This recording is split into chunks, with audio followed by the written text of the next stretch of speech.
नमस्कार मित्रांनो, आपल्या यूट्यूब चॅनलमध्ये आपले सहर्ष स्वागत आहे. आज आपण या व्हिडिओच्या माध्यमातून रयत शिक्षण संस्था यामध्ये किती जागा आहेत व त्या कशा पद्धतीने भरणार आहेत आणि आपण या जागेमध्ये कशा पद्धतीनं पात्र होईल हे आपण या व्हिडिओच्या माध्यमातून पाहणार आहोत. तर आपण आपल्या काष्टासाठी व आपल्या विषयामध्ये कशा पद्धतीनं आपण ही जागा प्राप्त करू शकू हे आपण या व्हिडिओच्या माध्यमातून पाहणार आहोत. चॅनलमध्ये नवीन असाल तर चॅनलला सबस्क्राईब करा आणि व्हिडिओला लाईक नक्की करा.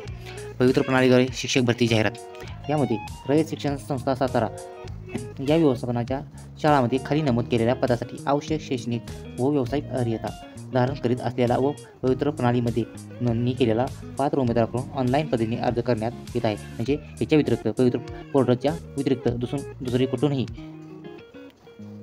याची जागा भरली जाणार नाही. म्हणजे शैक्षणिक पात्रता पूर्ण केलेली आवश्यक आहे आणि व्यावसायिक क्षेत्र म्हणजे DED, BEd आणि LEd अशा पद्धतीनं जो धारण करत असेल तो यामध्ये पात्र होईल. आरक्षण निहाय रिक्त पदांचा तपशील आहे. यामध्ये अनुसूचित जाती पहिला वर्ग आहे. यामध्ये 168 जागा आहेत अनुसूचित जातीसाठी. यामध्ये डिव्हिजन म्हणजे यात समांतर आरक्षणास लागू आहेत 57 जागा आहेत. महिलांना 50, माजी सैनिक 25, अंशकालीन 17, प्रकल्पग्रस्त आहेत त्यांना 8, भूकंपग्रस्त यांना 3, खेळाडू यांना 8. समांतर आरक्षण व्यतिरिक्त पूर्वील पदं जे आहेत ते 57 आहेत आणि एकूण पदं SC कॅटेगरीसाठी 168 पदं आहेत.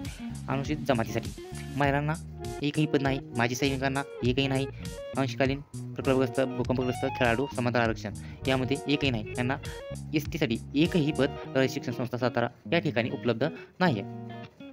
अनुसूचित जमाती म्हणजे ST साठीच, पण ते काय असेल पेसा क्षेत्रासाठी असेल. पेसा क्षेत्रासाठी या ठिकाणी एकही जागा उपलब्ध नाही. विजयमध्ये 38 एकूण जागा रिक्त आहेत. यामध्ये महिलांना 11 जागा आहेत, माजी सैनिकांसाठी 6 जागा आहेत, अंशकालीनसाठी 4 जागा आहेत, प्रकल्पग्रस्तसाठी 2 जागा आहेत, भूकंपग्रस्तसाठी 1 जागा आहे, खेळाडूंसाठी यामध्ये 2 जागा आहेत. समांतर आरक्षणाव्यतिरिक्त जी उर्वरित पदं आहेत त्यांच्यासाठी 12 पदे रिक्त आहेत आणि एकूण पदे 38 आहेत. बसाठी यामध्ये टोटल 35 जागा रिक्त आहेत. यामध्ये महिलांना 10 जागा, माजी सैनिकांसाठी 5, अंशकालीनसाठी 3, प्रकल्पग्रस्त यांना 2 जागा रिक्त आहेत, भूकंपग्रस्तांसाठी 1, खेळाडूंसाठी 2 आणि समांतर आरक्षणाव्यतिरिक्त यांना 12 जागा शिल्लक आहेत. यांना एकही जागा रयत शिक्षण संस्थांमध्ये जागा शिल्लक नाहीत, पण यांना जागा नाहीत, पण हे ओपन कॅटेगरीमधून या ठिकाणी अप्लाय करू शकतात, पण यांना आपल्या आरक्षणाचा या ठिकाणी लाभ भेटणार नाही. यांना 3 जागा शिल्लक आहेत, महिलांसाठी 1 आणि समांतर आरक्षणाव्यतिरिक्त 2, राहिलेल्यांना एकही जागा नाही. हिमा व इतर मागासवर्गीय यासाठी टोटल 124 जागा शिल्लक आहेत. महिलांसाठी 36, माजी सैनिकांसाठी 18, अंशकालीनसाठी 12, प्रकल्पग्रस्त यांना 6, भूकंपग्रस्त 2, खेळाडू 6 आणि समांतर आरक्षणाव्यतिरिक्त जी पदे आहेत त्यांना 40 आणि एकूण पदे आहेत 120. विमा यांना एकही जागा रिक्त नाही. EWS साठी 92 जागा रिक्त आहेत या ठिकाणी. महिलांना 28, माजी सैनिकांसाठी 14 जागा आहेत, अंशकालीनसाठी 9, प्रकल्पग्रस्तांसाठी 5, भूकंपग्रस्तांसाठी 2, खेळाडूंसाठी 5 आणि समांतर आरक्षणाव्यतिरिक्त जी उर्वरित पदे आहेत त्यांना 29 पदे आणि एकूण पदे 92 अशी आहेत. खुल्या प्रवर्गासाठी 352 पदं रिक्त आहेत. खुल्या प्रवर्गासाठी यामध्ये पण 106 पदे हे महिलांना जाणार, माजी सैनिकांसाठी 53, अंशकालीनसाठी 35, प्रकल्पग्रस्तांसाठी 18, भूकंपग्रस्त 7, खेळाडू 18. समांतर आरक्षणाव्यतिरिक्त जी उर्वरित पदे आहेत ते 115. म्हणजे जो सर्वसामान्य आहे तो या ठिकाणी महिला नाही, माजी सैनिक नाही, अंशकालीन नाही, प्रकल्पग्रस्त नाही, भूकंपग्रस्त नाही, खेळाडूही नाही आणि SC नाही, SC नाही, म्हणजे तो कोणत्याही कॅटेगरीतला नाही, त्याला कोणत्याही पद्धतीनं आरक्षण नाही. तो फक्त रयत शिक्षण संस्थेमध्ये 115 जागांसाठीच तो अप्लाय करू शकतो. या व्यतिरिक्त जे जागा आहेत त्यांचा त्यामध्ये विचार केला जाणार नाही. फक्त त्यासाठी 115 जागा आहेत. पण यामध्ये सुद्धा आपल्या सब्जेक्टनुसार किती जागा आहेत हे सुद्धा अवलंबून आहे मेरिट लागण्यासाठी. त्यानंतर दिव्यांगासाठी 4% आरक्षण आहे. यामध्ये दिव्यांगामध्ये अस्थिव्यंग, कर्णबधिर, अंध किंवा अल्पदृष्टी, ID, MD या ठिकाणी यांना 5 कॅटेगरीमध्ये एकूण 32 जागा यांच्यासाठी रिक्त आहेत.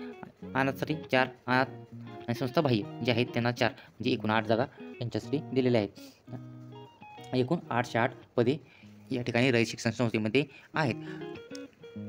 शैक्षणिक व व्यावसायिक पात्रता विषय व पदनिहाय रिक्त पदांचा तपशील आपण या ठिकाणी पाहणार आहोत. कोणत्या विषयासाठी किती जागा रिक्त आहेत आणि प्रायमरी, प्राथमिक, उच्च प्राथमिक माध्यमिक, उच्च माध्यमिक अशा पद्धतीचे आहेत हे आपण हे पाहणार आहोत. या ठिकाणी माध्यम आहे मराठी, पद आहे अंडर ग्रॅज्युएट टीचर ट्रेनिंग म्हणजे 1ली ते 4थीपर्यंत किंवा 5वीपर्यंत. यांना ग्रेड पे आहे 16,000.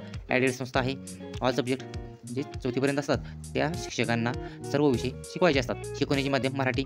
आवश्यक शैक्षणिक पात्रता SS म्हणजे 12वी आणि आवश्यक व्यावसायिक अर्हता जे आहे तो डिप्लोमा आहे, म्हणजे त्यांनी BEd केलेले नाही, त्यांना नाही. आणि TET पेपर 1 किंवा CTET पेपर 1 एकूण पदे आहेत 107 पदे आहेत. म्हणजे जे प्राथमिक शिक्षक आहेत यांच्यासाठी 107 जागा रिक्त आहेत. त्यानंतर माध्यम मराठी ग्रॅज्युएट टीचर 6वी ते 8वी या ठिकाणी 6वी ते 8वीसाठी ज्या जागा आहेत त्या आपण पाहणार आहोत. विषय मराठी आहे.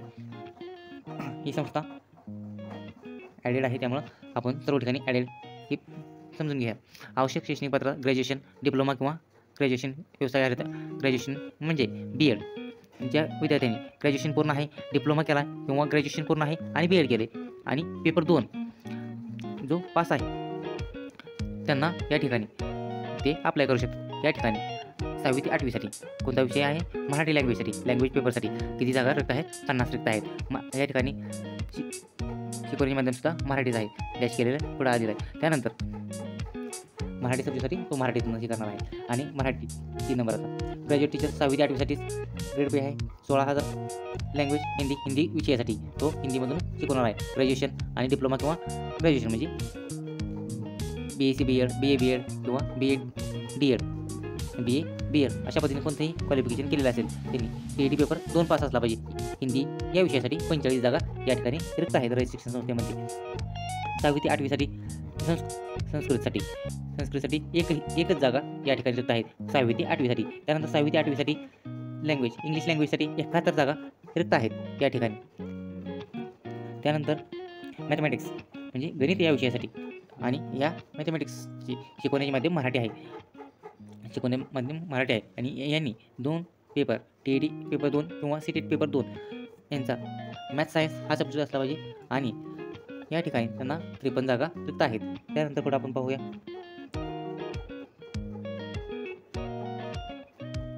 सायन्स विषयासाठी 6वी ते 8वी या वर्गासाठी सायन्स विषय म्हणजे विज्ञान विषयासाठी 65 जागा रिक्त आहेत या ठिकाणी. त्यानंतर सोशल सायन्स या ठिकाणी 67 जागा रिक्त आहेत. सोशल सायन्स ज्यात असेल त्यांनी म्हणजे जे BA आर्ट या शाखेतून शिकलेले आहेत, जे ग्रॅज्युएशन पूर्ण आहे आणि पेपर क्रमांक 2 सुद्धा पास आहे अशा विद्यार्थी या ठिकाणी अप्लाय करू शकतात. 67 जागा या ठिकाणी रिक्त आहेत. त्यानंतर लँग्वेज मराठीसाठी ॲडेडसाठी 9वी आणि 10वीसाठी म्हणजे माध्यमिकसाठी कोणता मराठी सब्जेक्टसाठी 47 जागा रिक्त आहेत. त्यानंतर शिकवण्याचे माध्यम मराठीच आहे.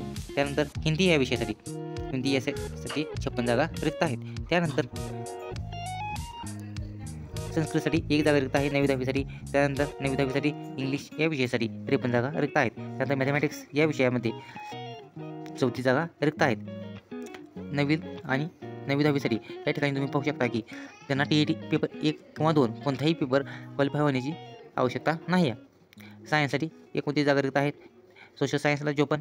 केमिस्ट्री या ठिकाणी केमिस्ट्रीसाठी हायर सेकंडरी टीचर 16 नंबर बघू शकता तुम्ही. हायर सेकंडरी टीचर म्हणजे 11वी आणि 12वीसाठी यांना काय कोणता विषय पाहिजे? केमिस्ट्रीसाठी त्यांचं पोस्ट ग्रॅज्युएशन झालेलं पाहिजे आणि BEd झालेलं पाहिजे. तिथे 2 जागा रिक्त आहेत आणि शिकवण्याचे माध्यम इंग्लिश असले पाहिजे.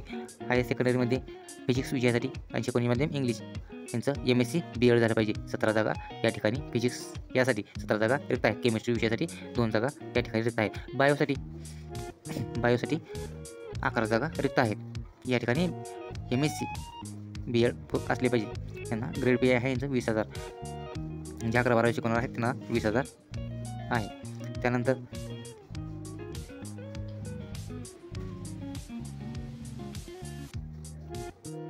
तुम्ही पाहू शकता या खाली प्रत्येक सब्जेक्टसाठी एक जागा रिक्त आहेत. अशा पद्धतीने तुम्ही ही जाहिरात पाहू शकता. आपल्या विषयासाठी आणि आपल्या कास्टसाठी किती जागा आहेत हे पाहूनच तुम्ही या ठिकाणी अप्लाय करू शकता.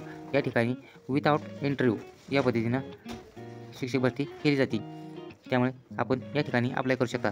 आणि जे ना मार्क जास्त आहेत म्हणजे आपण सुरुवातीचे 800 असे जर धरले किंवा 2000 विद्यार्थी सुरुवातीचे धरले त्यातील 800 जरी या ठिकाणी रयत शिक्षण संस्थे या ठिकाणी जर सिलेक्ट झाले तरीसुद्धा राहिल्यांचं मेरिट टाकू शकता.